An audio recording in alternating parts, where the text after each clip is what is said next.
Hi guys, hope you're all doing well.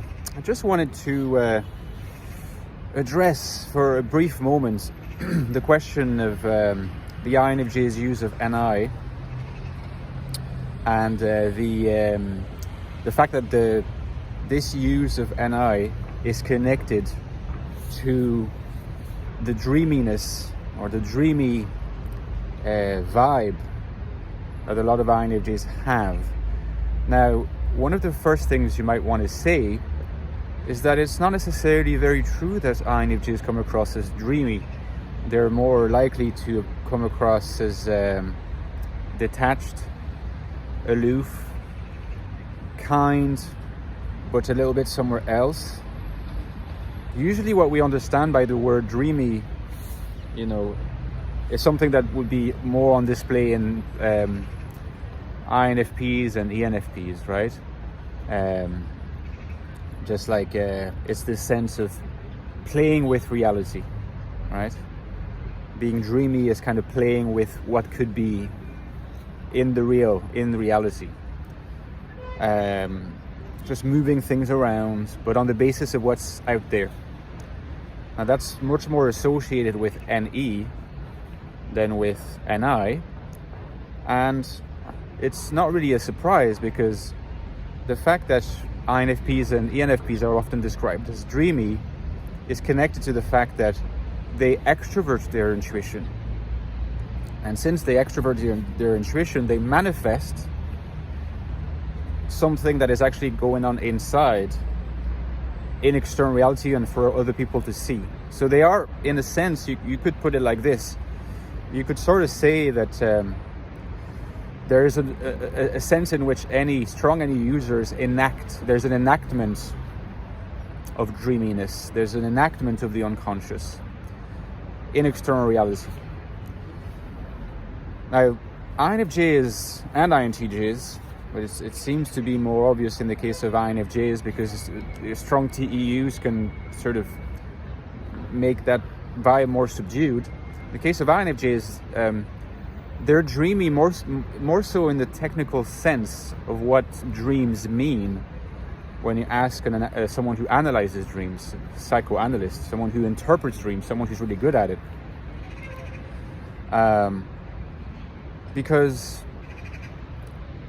first of all, the structure of a dream is evidently very similar or identical to the structure of the unconscious.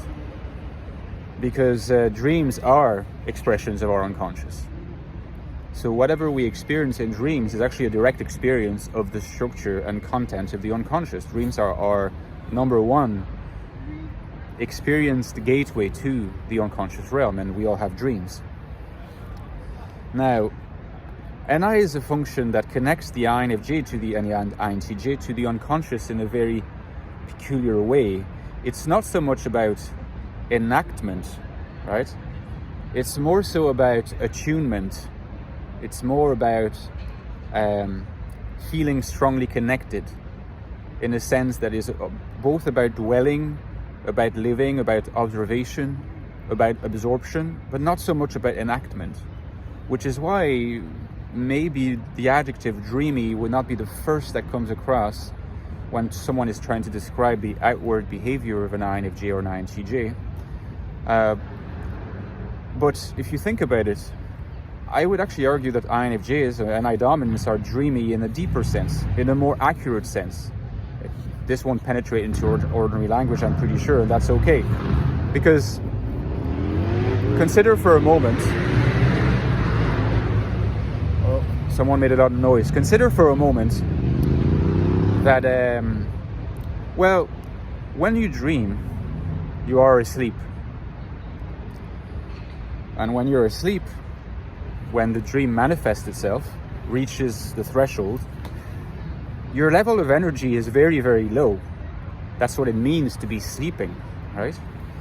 So someone who's in a dreamy state or who has a dreamy vibe in external reality as they interact with other people or as they are observed with other people, when they are literally dreamy in that sense, they ought to actually come across as if they are a little bit low energy, introverting, inside the dream content. inside the unconscious some level. And that's much more likely to be the vibe of an INFJ, an INI dominant, than any dominant or strong any users. It seems to be almost always the case that strong any users are bubblier and more energetic looking than NI dominants, who seem to be a bit more withdrawn, a bit more aloof, and a bit more low energy looking. That's because they are dreamier in an analytical sense than any dominants, who are more into the enactment of dream contents that they don't themselves spend much time connecting with or contemplating. At least not in this kind of automatic fashion that NI dominance facilitates. And I want to point out one last thing as well, is that, the fact that INFJs and INTJs and NI dominants in general often say things that suggest they have a gut feeling about something, that they can predict something's going to happen, that they just had a premonition. Premonition reminds you of a premonitory dream, right? Dreams telling you something about either what you ought to do or what might happen. The unconscious is speaking to us through dreams in that way, according to Jung, because that's the Jungian interpretation of what the dream structure is about and the dream function is about. It's different from Freud's, and I'm not going to go into the detail of the Freudian view, but it's very, very different. And according to most Freudians, it's not compatible with the Jungian view of dreams. Jung seems to think there is compatibility at some level, but for Jung, dreams are sending us a message, at least the meaningful dreams, because certain dreams seem to be kind of very surface level and maybe they don't contain a hidden message. But for Jung, like the deeply significant symbolic dreams that arrest us, and we're thinking, okay, like I was really confused by that dream. It's like this dream is trying to tell me something.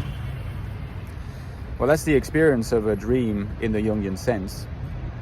But if the structure of dreams is the same as the structure of the unconscious, and NI dominance puts you peculiarly in touch and makes you attuned to the unconscious, then it's absolutely no surprise that those dreamy INFJs and dreamy NI dominants in general should also regularly get this sense that they are getting inexplicable premonitions, inexplicable gut feelings about something, that they just know things. In a sense, this is just the unconscious speaking to them through NI, in the same way that all dreams speak to people through dreaming in the Jungian sense. Give premonitions, give messages.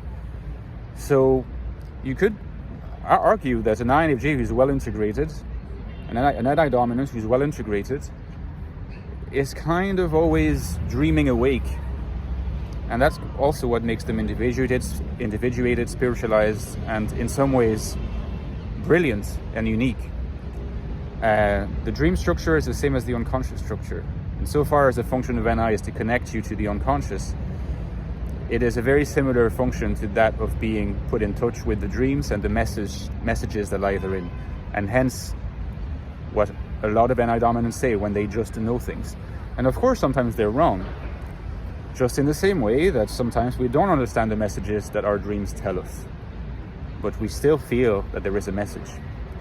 If you enjoyed this video, guys, don't forget to give me a like. I've written a lot about INFJ, so if you would like to know more about this wonderful personality type, check out my latest book, INFJ Life in a Modern World, The Infinite Soul, which is all about how INFJs can lead productive, meaningful, purposeful lives in the world today, even though often the world is seen as hostile, by remaining authentically INFJ. It's a difficult journey, but it's essential to your individuation, and this book explores that in detail. Check the link below, check the reviews. Hopefully you'll feel like getting it. And there's also the prequel, The Ecstatic Soul. You might be familiar with this one. A new look at the INFJ personality. It's a goodie. It looks in detail at how INFJs function, what their mind is like, what their consciousness is like. This is the most in-depth investigation of that question, so you can also find it online. Okay, guys? Talk to you soon. Bye-bye.